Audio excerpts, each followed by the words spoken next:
All right. We're back with episode 3 of the Electives podcast, man. We're excited to do this episode for you guys. This is going to be an important one, right? It's going to be important because we're talking about what? Purpose. What is your In sync. purpose? Ultimately, right? Purpose is something that can kind of be described as your calling in life, if you will. Right. Go ahead, Cuzzo. Yeah, man. So I was when I was at work today, I was listening to E.T. Eric Thomas. One of the Shout goats. One of the goats. Shout out Eric Thomas and the whole crew, Maul, CJ. Those are solid guys, man. And one day we're gonna speak this into existence. For man. sure. We're gonna have them on the podcast. One day. We would love to be able to pick their brains and have them drop some gems, not only for us but for you guys as well. We think that'd be a dope collaboration. So yeah, definitely. coming soon, man. 2024, 2025. We're gonna make it happen. Yeah, definitely. But like purpose. It's just kind of was. I related to one of their podcasts. Actually, it was like back to back, so it was like the episode before and this one. Okay. And it got me thinking about, purpose. Like, what's your purpose in life? And it was more of like just about what they were talking about. They weren't actually talking about purpose. It was just kind of the stories they were sharing. Right. Which got me thinking. It was like, what is my purpose? Mm-hmm. What am I supposed to be doing? And what do you feel like it is now that you're just right now where you're at? Where I'm at? Yeah. Man, so I've had two experiences that I take that back. I had one I'll take that back too. So two experiences. Mm-hmm. One was today. Okay. Right? So back in August, I told you about that coach's trip that I took. Yeah, with man. Phil Handy. Yeah. Shout out Phil Handy. What's up, coach? And to be honest with you, you came back different from Yeah. that. When you went on that trip, you came back with a different kind of energy, especially when it came to coaching. I mean, Yeah. just because obviously I know you love the sport, right? Right. And you love coaching, but I could sense a shift in Yeah. the way that you not just looked at the game, but looked at life. Yeah, definitely, because Phil was taught. Obviously it was a coach's clinic for basketball, Mm-hmm.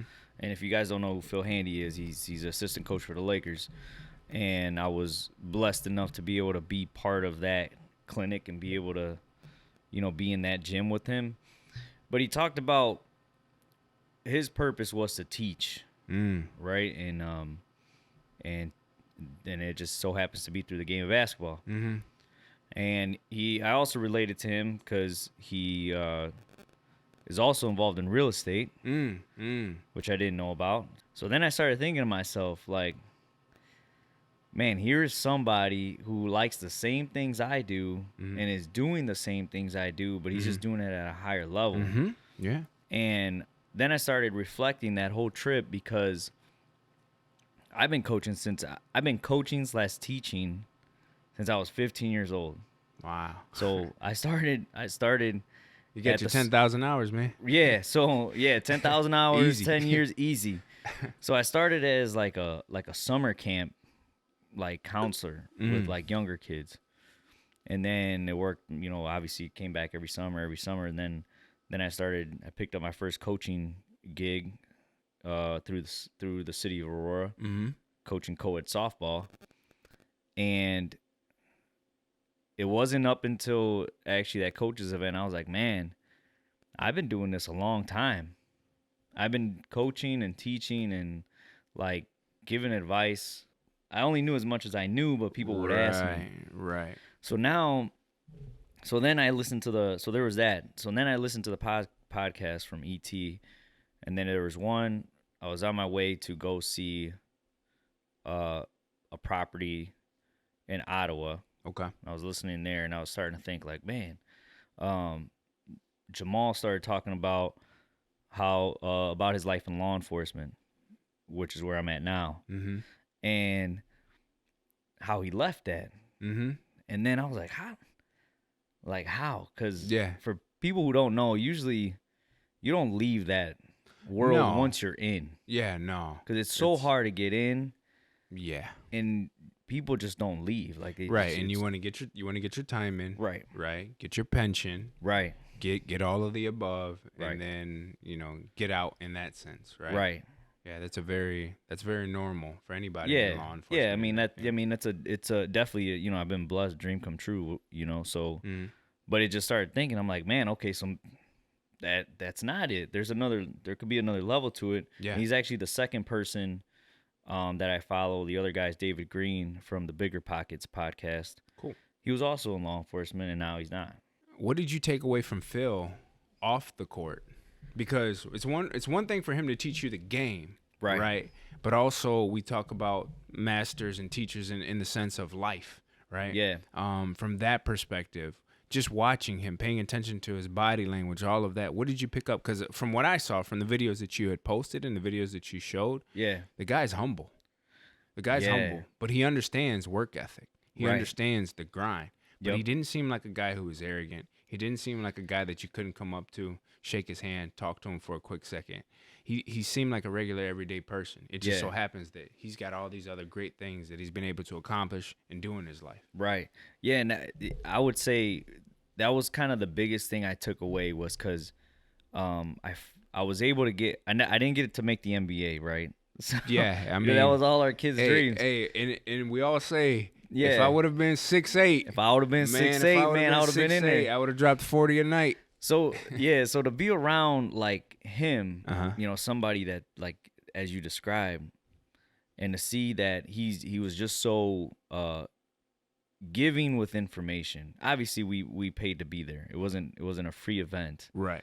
But the amount of knowledge and access that he gave you for that was, it priceless. Honestly, it's priceless, right? I mean, you could have charged more for it. That's what I was gonna say. Is it really? It's an investment. He emphasized on trainers. Don't be so like be competitive, but you don't have to be enemies.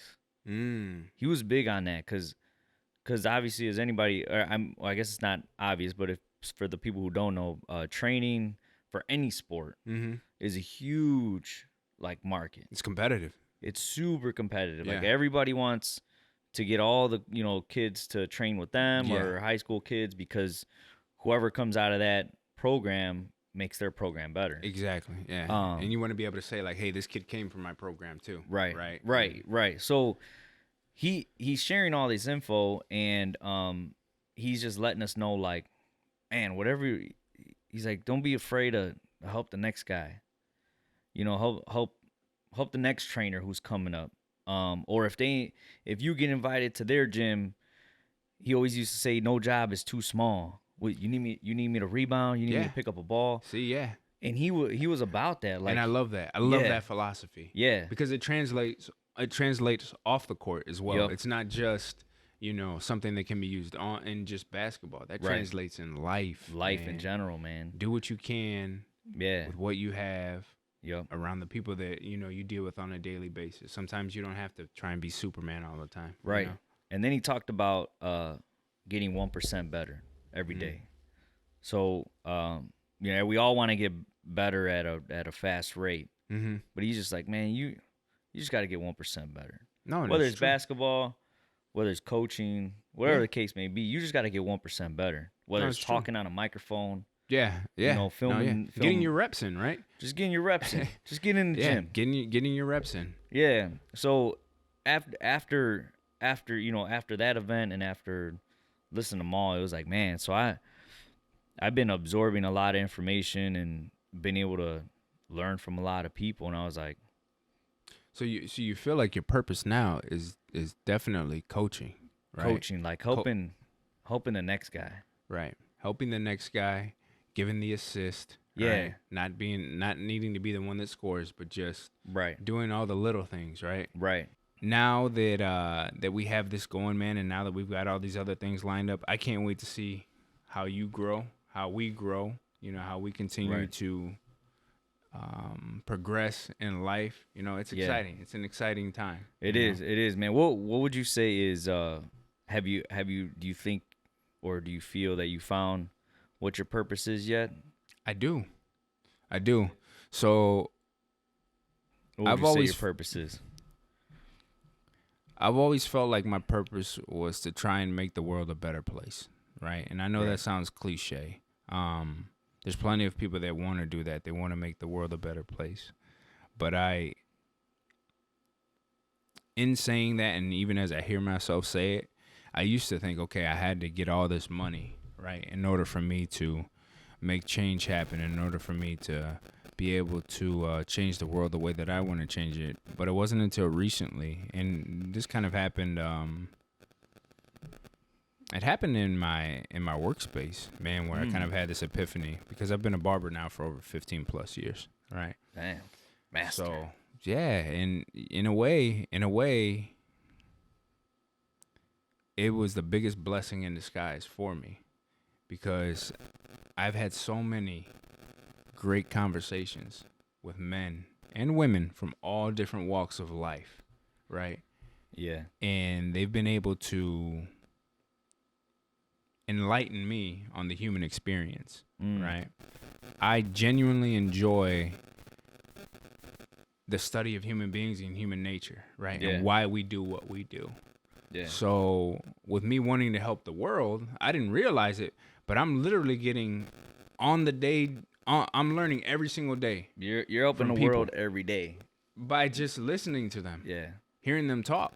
And one of the beautiful things about my job is you end up developing a relationship with people because sometimes a person comes every week, every 2 weeks, every 3 weeks, once a month. Right. Even if they come once a month, and this was something that was brought to my attention, but even if they come once a month, that's 11 more times usually than they see their doctor.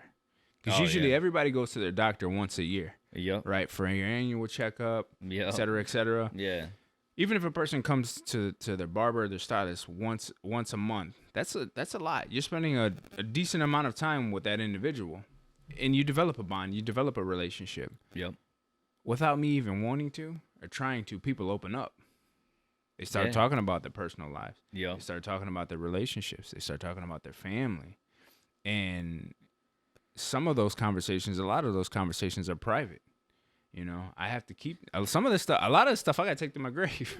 Yeah. You know what I mean? Like, Right. Because it's also a relationship. You know, people are giving me their trust. When they tell me something, they're trusting that I'm not going to share this information with anybody else, right? And I want to give them that respect and make sure that they understand, like, it's not leaving the chair, Right. You know. But having all of this life experience. Now, when I come across people, when I come across young men, or when I come across customers of mine that, let's just say, are struggling, are in a tough spot in their life where they feel like Right. they're in between a rock and a hard place, I'm basically an unlicensed therapist. And No, I don't tell them, Right. I don't give them the solution, right? Because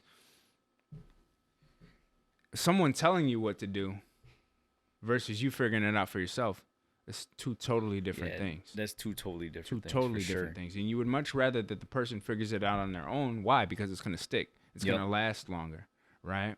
So when I give my opinion, or when I give what I believe to be is education or knowledge to somebody, I'm genuinely doing it from a place where I just want them to grow.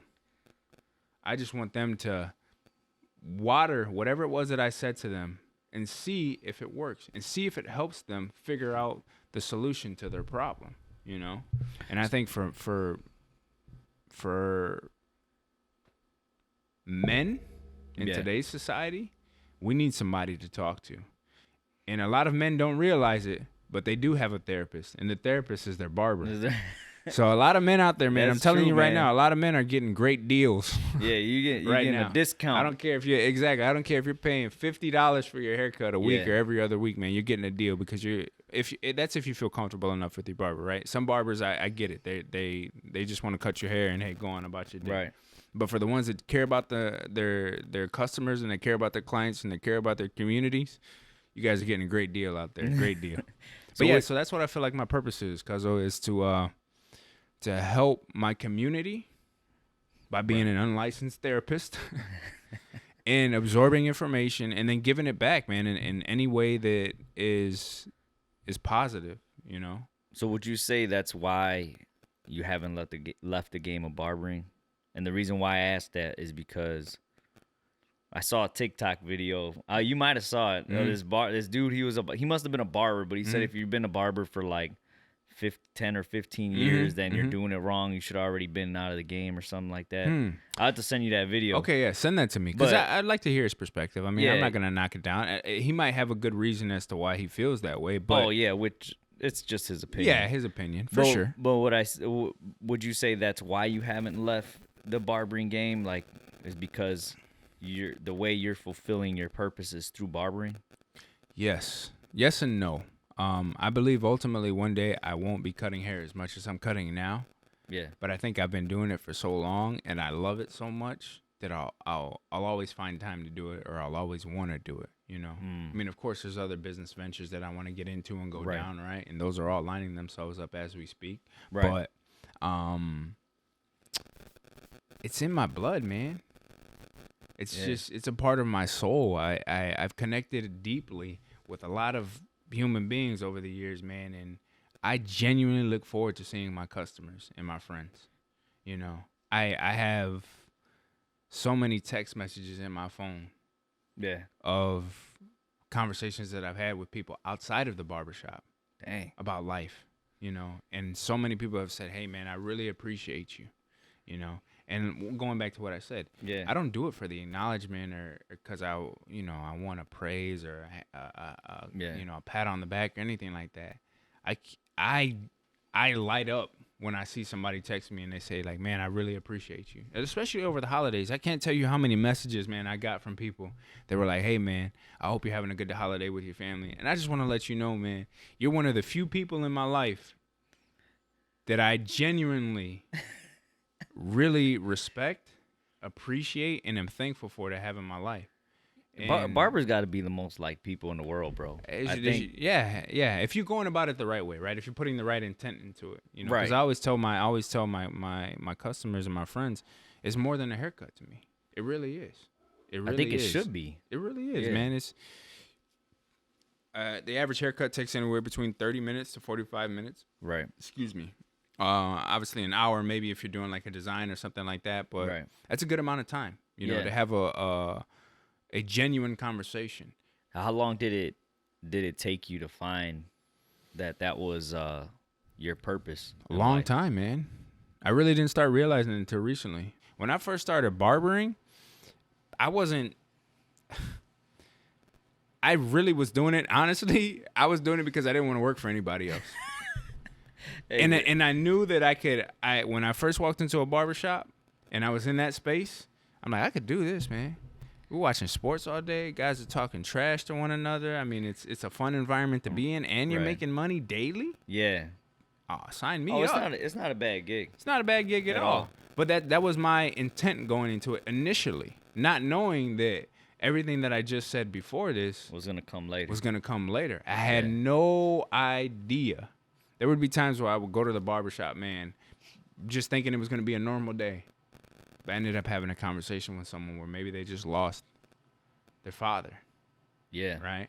Yeah. Something that for someone like myself, man, being 20-something years old, I still, you know, I still have both my parents right now.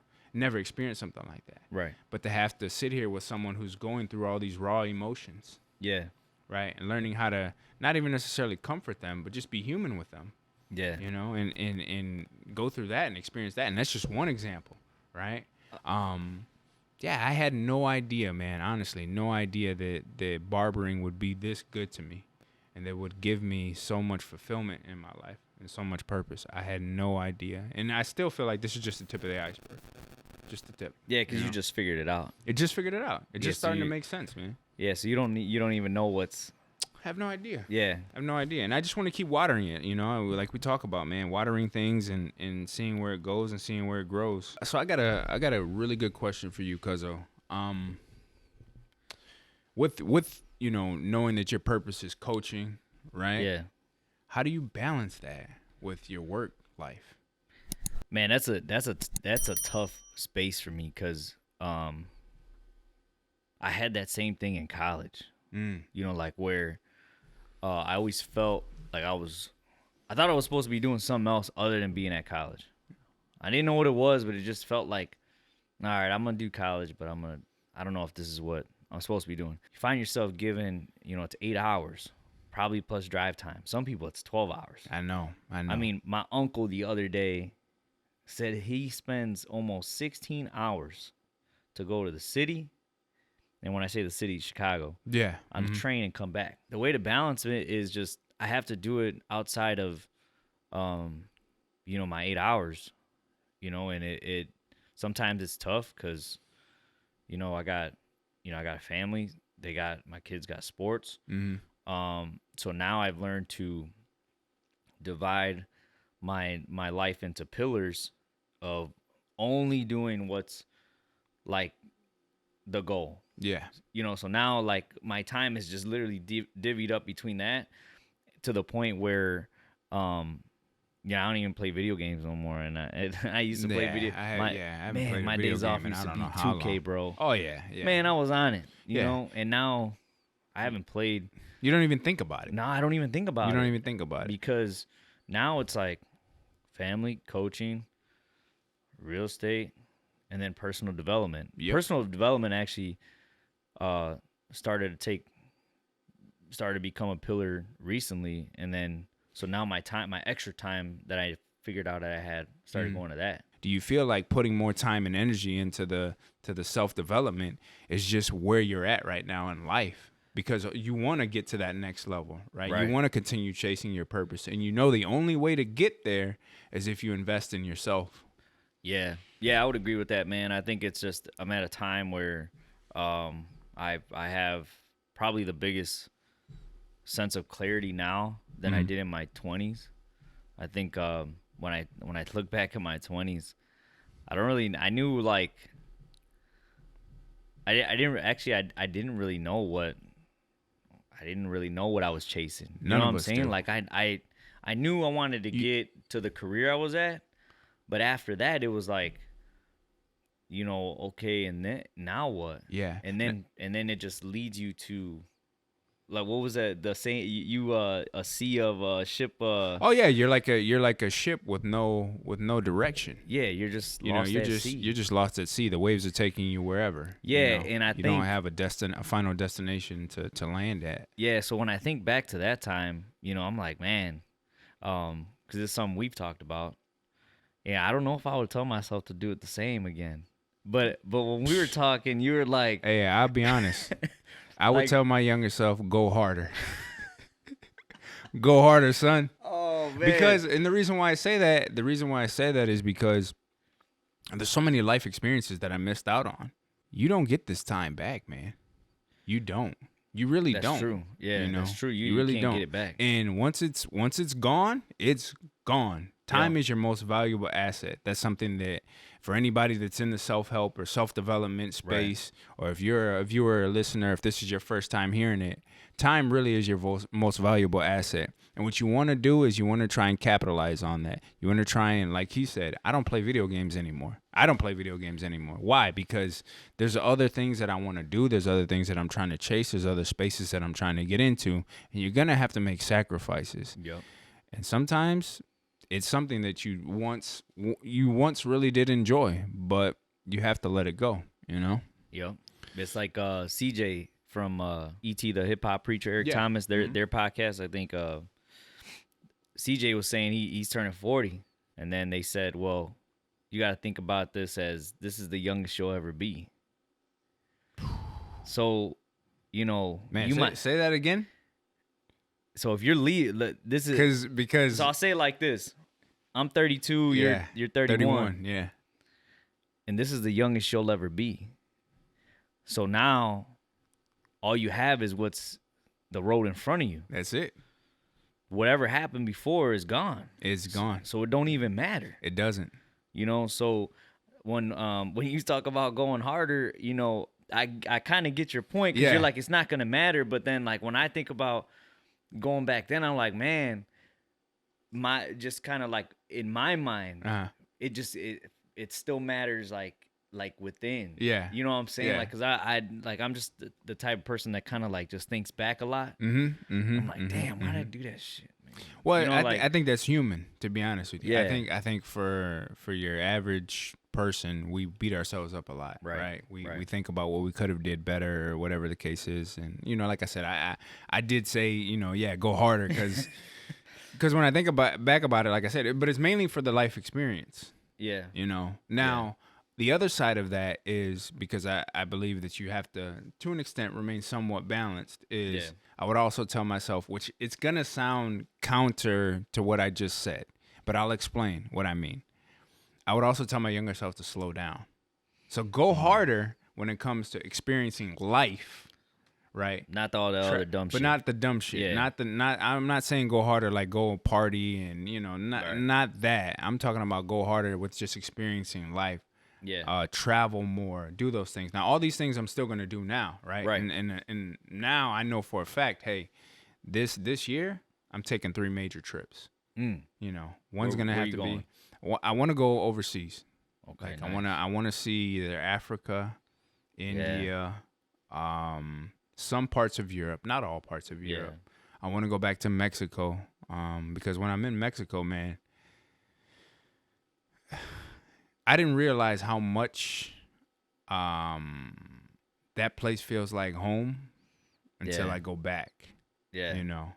And from even when I was younger, man, every time I went back, there was never a time where I didn't feel like I didn't belong there, That's good, man. And so Mexico would be another one. And then I think just a local trip here within the States, maybe somewhere East Coast, West Coast. Yeah. Don't really know yet for certain, but I just know I'm going to make it happen. Going somewhere. Yeah, I have to, man. I have to. Yeah.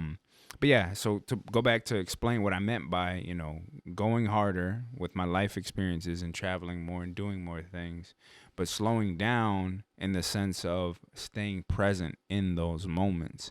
I'm happy with where I'm at right now in life, Yeah. I honestly do feel like what you said, hey, that stuff's behind me now. All I can do is look at what's in front of me, right. Aim at that, and hit that target. Right. And I think the biggest 2 years of growth were from 30 to now. Like the game, like a lot of the stuff changed for me in the last 2 years. The game slowed down. Yeah, the game in general and what mattered, clarity, what I'm supposed to be doing, what's good for me, what's bad for me. Like I finally feel like I'm starting to figure those things out. Like it's starting to slowly come together. And do you also feel like you're sharpening your tools in your tool bag? Yeah. Because let's use the analogy of like athletes, right? Yeah. Male or female, it doesn't matter. Right. When is an athlete? When do they reach their peak usually? Usually like around 30. Exactly. 28, 29, exactly, 30. Exactly. When you look at Jordan, right? When was he winning those championships? Right. Now, when he was younger, when he was in his 20s, he was a dog. He was an animal. When he came into the NBA and was dropping 40, right, every game, damn near. But think of his mindset back then. But back then, like in our 20s. Exactly. Hey, I got youth on my side. Right. I can run faster. I can jump higher. You're just using your God-given ability, right, and youth to your advantage. Right. Right. But as you get older, Jordan started working on his post-up game. Yeah. He started getting his teammates involved because he understood in order to win in life, in order to win the trophy and the chip, right, I can't do it alone. You gotta be efficient.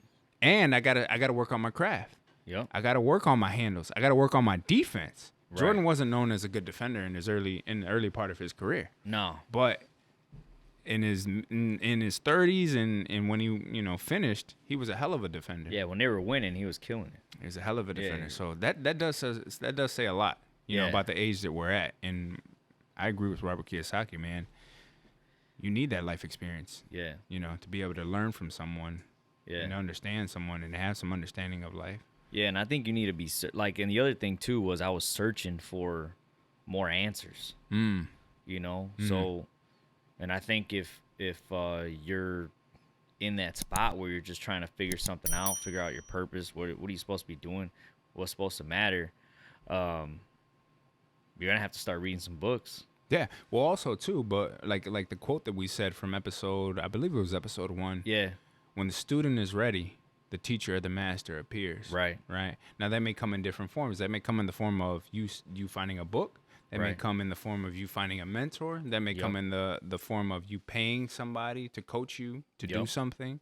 But which I think if I could have found somebody like that early, that would have been great. So I think if you're in your 20s, I think you should definitely find a coach, and if it means like paying this person instead of your Netflix or something, I think you should definitely do that. Yeah, I agree. Yeah. I agree. Now, be careful though. Be very careful. Make sure whoever this person is that's claiming to be a coach or a mentor is operating from the right space and they're doing it for the right reasons, right? Because there's a lot of crooks out there. There's a lot of people that just want to take your money, and you have to be very cautious of that. But I know in your 20s you may not. That may be hard to kind of know and kind of figure it out because there's a bunch of sharks out there, and you know you don't want to become a victim to somebody that's just taking advantage and just taking your money and they're feeding you BS. Right. So be cautious of that. But yes, find somebody that can help you and can maybe put tools in your tool bag that you didn't have or that you don't have. Right. Man, if worse comes to worse, like I said, go get a book. That book ain't gonna do No, books are. The book is there. It's black and white, and usually the ones that have been around for a while. Yeah, well, 99.9% of successful people read 12 books a year. The average millionaire. At least. Reading is important. Reading is huge. It's basically exercise for the brain, right? I mean, if we go to the gym and work out, for your muscles, well, your brain's also a muscle, and you need to feed it and exercise it in the same way, Right. And ultimately, I mean, I think that with that being said, if you're able to ground yourself, stay humble, right? Work on your purpose. Right. Get in the gym. Eat somewhat healthy. Yep. How can you not succeed? Yeah, you will. Success is gonna find you, right? Yeah. You'll become a magnet in that sense. Yep. Right? Because I do believe this. I do believe that, and it's not to necessarily get religious or spiritual, but I do believe that the things you want in life are just waiting for you to get into a space where you're worthy enough to receive them. And I would say, like if you're on the search for, your purpose or clarity, another thing that I've learned in these last 2 years is you can't think about whatever it is you're trying to do in like months, weeks, or years. You got to start thinking in decades. So you have to look at it as a long game, because then you won't get those discouraged feelings. You know what I'm saying? I agree 1,000%. So if you're worried about 10 years, well, what's one day? Exactly. It doesn't go right. Exactly. Or like that you messed up. Exactly. It give yourself a little grace. Yeah, give yourself. It's like, man, okay, well, we're here. At 20. Where do I want to be where I'm 30? Right. And then just do whatever it is that you're supposed to be doing to get there within those 10 years. Yep. And you might surprise yourself. You might end up in places that you never thought you would. Because when I started, man, I was looking through my old that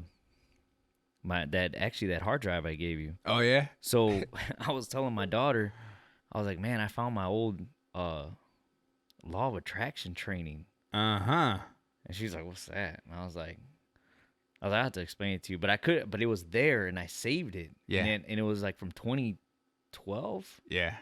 But I was using it to attract like the house, car, career, that stuff. Kind of like the stuff I was like, no, I don't have this stuff. So this is what I want to use it for. Yeah.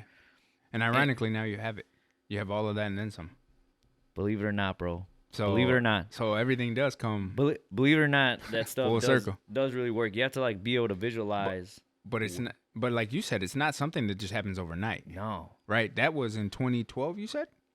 A decade. A decade. Exactly. A decade. Literally a decade later, you have everything that you were thinking about back then. Right. And then some. And then some, because I couldn't. You can only imagine so much, and then you just don't know what's gonna come.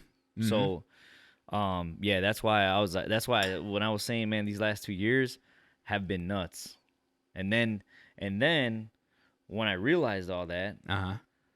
I'm over here scrolling through TikTok, and I see Russ, the artist Russ, Yeah, the rapper. yeah, He yeah, says, yeah. "Don't let your grind, how do you say it?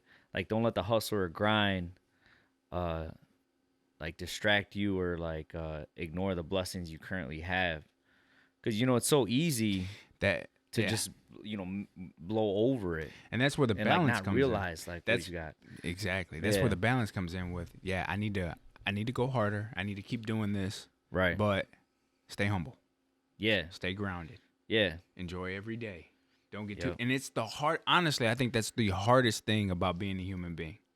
One of the hardest things I should say about being a human being Yeah. is It's tough. telling yourself I need to go harder. Yeah. But hey, I'm also proud of how far I've come. Right. Super difficult. Super Yeah, super because then you feel like, man, if I'm not going hard, then what am I doing? But yeah. I mean, just know that it's like it's okay to slow down and Mm-hmm. if you need that day off, take it off. Take it off. Yeah. Listen to your body. Listen Yeah. to your body. Listen to your mind. Yep. And also too, I think that with everything that you're saying, I mean, in these last 2 years, I think why you've also been so effective is because you're approaching it different than you approached it in your 20s. You're taking really like Abraham Lincoln's approach when he talks about cutting down a tree. If I have I can't remember what the time was, right? That Right. was given to cut down a tree. Let's just say it was 5 hours, right? Right. He says that if I got 5 hours to cut down a tree, I'm gonna spend the first 4 sharpening the axe. Yeah.